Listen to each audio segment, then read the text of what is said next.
Grocery store tabloids have been a standard feature at checkout stands for decades, and I'm not just talking about the clearly fake and satirical papers about finding Bat Boy or the redneck vampire. Usually these rags cover celebrity gossip and just fabricate claims about cheating and breakups, but tabloids like the National Enquirer cover politics as well, and despite breaking a few legitimate stories like Senator John Edwards' affair and love child, they're usually just fake news that nobody takes seriously. But with the development of the internet, we saw some shady websites pop up which were designed to look like actual news sites or had names sounding like a newspaper from a major city, and they would post fake news stories in hopes of having them go viral to bring traffic to their site so that they could earn some ad revenue or get some laughs from the joy of pranking people. These stories have tricked a small number of people, but most people are smart enough to not fall for a quote breaking story coming from a news outlet that they've never heard of. And while people may have succumbed to their clickbait titles out of curiosity, most people can spot when a website is bogus.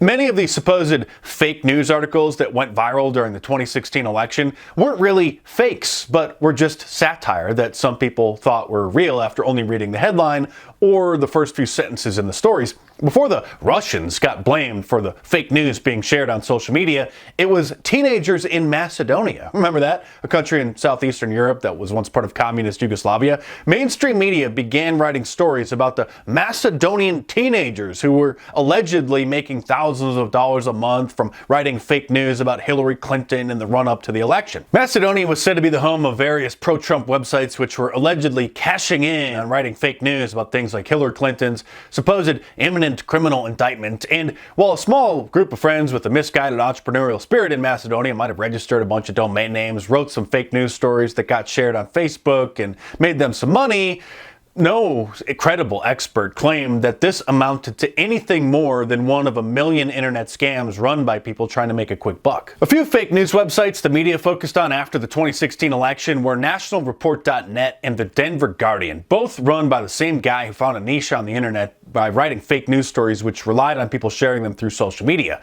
Some of his articles included stories about how RFID chips are being issued as part of Obamacare and how Trump planned to nominate Chris Christie to Supreme Food Court.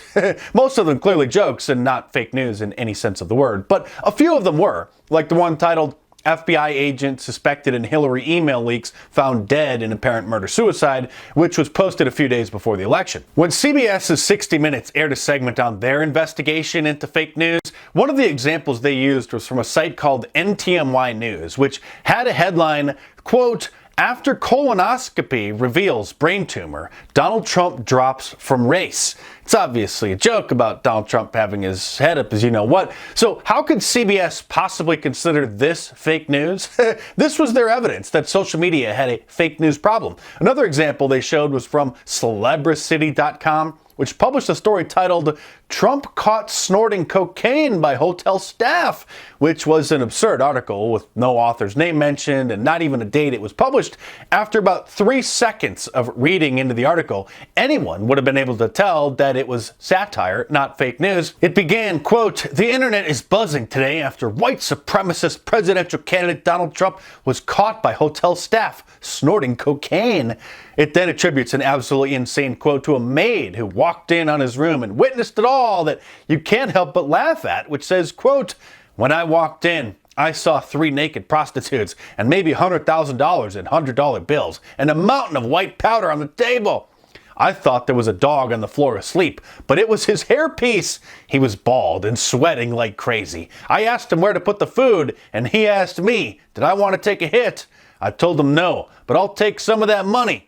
And he called me a freeloader, told me to get the F out of the room and go back to my country." The article was so poorly written and with awful grammar, it was a complete joke. But 60 Minutes used it as another example of fake news. Just because people clicked on a sensational headline from a fake news story doesn't mean they actually believed it. Well, people posting links to these stories on Facebook may have generated traffic from curious readers who clicked on them. Nobody was really duped by them, and most just got a good laugh.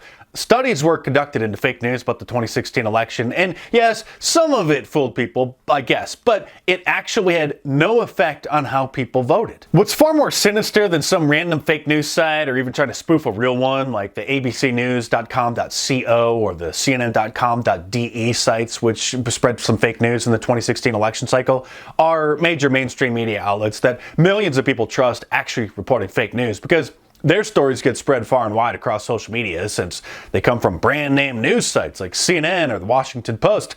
Former London Mayor Ken Livingstone once stated that the world is run by monsters and you have to deal with them. Some of them run countries, some of them run banks, some of them run news corporations, and these are the real monsters we need to be concerned about. Because the liberal media perpetuated the myth that Hillary Clinton would surely become the next president, they received a devastating blow to their credibility on election night. The Hill ran a headline titled "The Biggest Loser in 2016? The Mainstream Media and Journalism." And in the article stated that, quote, "There are many losers in the wake of Donald Trump's victory. They include Hollywood, pollsters, the Bush family, the GOP's donor class, and neocons. But the biggest losers are the mainstream media and journalism itself." The New York Times had a headline asking, can the media recover from this election? Fortune magazine asked, how much will cable news' record ratings drop post-election? Then a survey conducted by CBS and Vanity Fair magazine found that Americans now saw the mainstream media as the most unethical business, more so than pharmaceutical companies and the banking industry. Another survey from Monmouth University in New Jersey found that 6 out of 10 Americans believe that the mainstream media regularly reports fake news. Why weren't half of the hosts and contributors fired from CNN, MSNBC, ABC, CBS, and NBC after the 2016 election? How could these networks keep such incompetent and out-of-touch people on their payroll after everything that they had been reporting for so long was wrong? What's more disturbing is, instead of cleaning up their act after the embarrassing election coverage, the networks started getting more extreme and more biased by the day. The anti-Trump mania exploded on cable news, the big 3 broadcast networks, late-night comedy shows, and even on tech and sports websites like CNET, Gizmodo, and Deadspin, when the stories had nothing to do with tech or sports at all. The liberal media was now in an existential crisis and had to try to explain to their viewers how their reporting had been so inaccurate. Instead of admitting their failures, they immediately started inventing excuses. First, placing blame on racist white people, and then on fake news, spreading lies about Hillary Clinton, and then finally they settled on one grandiose unifying conspiracy theory, that the Russians were behind it all.